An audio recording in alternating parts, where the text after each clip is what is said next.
Okay, I was going to bring this up, working with those endless type chains. This is the tool that I use. Now, I'm sure this is made in China. This particular model, there are like 20 different people selling them, but it's the same unit. And they work in the same way. But they are very handy, and they are pretty solidly built. You know, it is a heavy block. And I got extra O-rings laying in here. It will split the chain. It uses these punches, and there's an anvil built into it. And then it will rivet the new link in using, well, first you can press it together. You know, you have to, they're pretty tight, you know, so you got to press the O-rings and the side plate on. That's where this comes in. You know, it's quite a complicated affair. There's a lot of parts for it. They are designed to handle different sizes. There's 4 different pins that come with it. You know, it's not a bad thing, and it, like I say, you need it to do them type of chains. But I don't even remember what I paid for it, but they aren't that expensive, and like I say, they're sold under, a lot of times, exact same tool, a different colored box. You know, that's the way that Chinese stuff is a lot of times. But for something I use once every 2 or 3 years, I can live with China. If I had to do this every day, I would be looking for something a little better. But it's pretty solid. You know, especially I use it with the impact, and it'll press them pins out. Now, the one thing I was going to mention, you know, somebody said about not using chain lube. Well, I use chain lube. The problem is, you know, like, yeah, they're lubed, but what's lubed on them and sealed in by the O-rings is this pin. You know, the pins in the chain, in the link. And then there's O-rings between the side plates that keeps that lube in there. But what is not lubed are the outer rollers.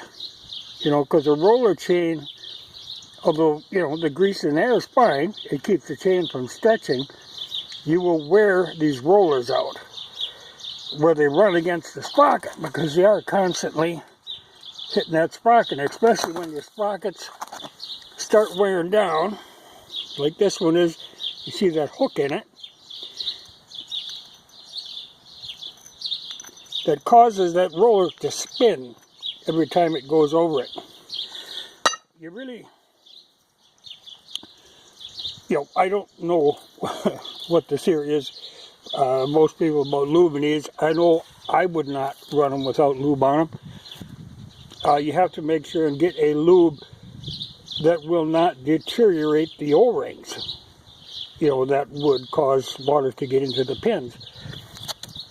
Now, the lube I use is Justice Brothers stuff. And it is designed to work with O-ring chains. Yeah, recommended for use on old roller bearing chains, which is what these are, is a roller bearing chain. And is specially formulated to, yeah, anti-static formula, does not collect dust and dirt. Well, like I say, this chain is in pretty good shape considering it's been run for quite a while. To the point where I'll hang on to it.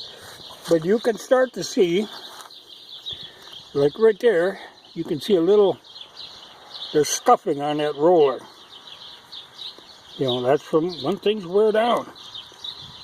You know, you really, I wouldn't run without lube. In fact, I know people who do. But it is funny because if they're sitting there or even running down the road, you hear a noise. And what it is these rollers are wore out and they will jingle on the chain. You know, they'll get enough play in there, in that roller, they will loosen up enough that they will actually, especially like on an highway, sitting at a stoplight, you hear this ding, ding, ding, ding, ding. It's them rollers. So, no, I still run lube. And this stuff, you know, I've been satisfied with this, but again, it's one of them deals where this isn't my first choice. But like I say, I've been satisfied with it. Because my first choice was the CalGuard chain coat. Used that for years. But again, that's one of them things I should have stocked up on, because they don't really make it anymore. Or they kind of do, but kind of don't. You know, it's one of these things that's hard to figure out.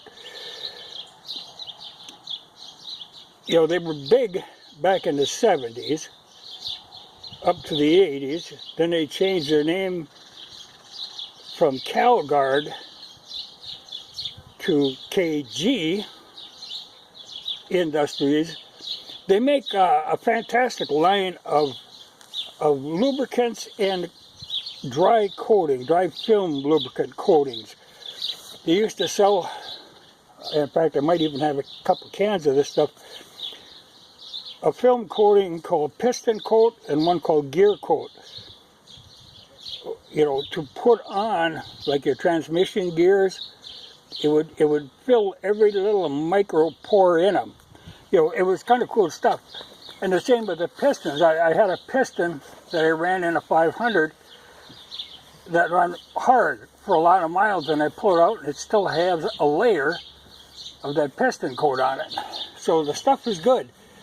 But I think they kind of evolved away from the civilian market and their big money, their big contractors, is the military and aerospace now. They don't make stuff for regular consumers. Or if they do, they don't sell it in this country. I have never found it again, and I have searched.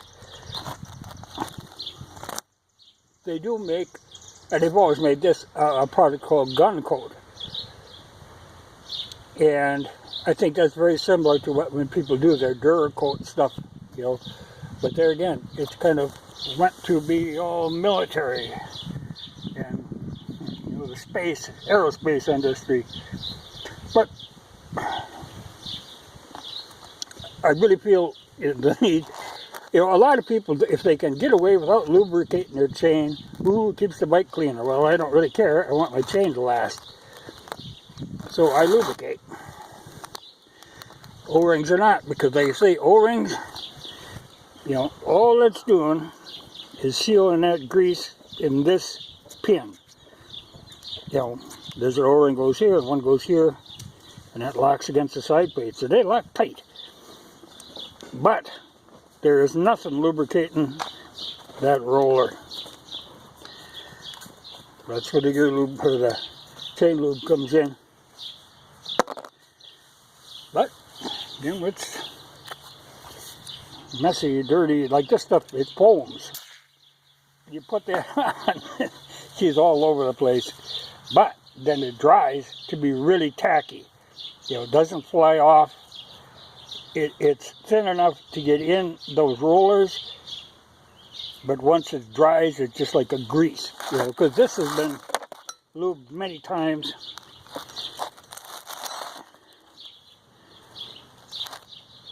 You know, because that's something I believe in doing.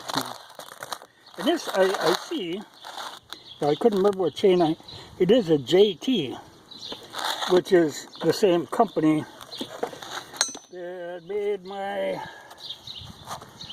the new rear sprocket. These are the old sprockets. This is a 44, this is a 42. Now the 42 is pretty wore out. The 44 I keep around because it's got a little life left in it. But that's shot. You know, once they start hooking like that, you know, that's funny, and the one guy had said he'd never change sprockets and never put a new chain on. Well, they're a wear item. You know, you do have to change them.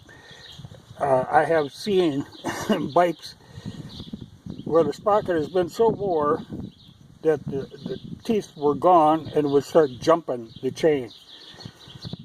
You know, that's no good.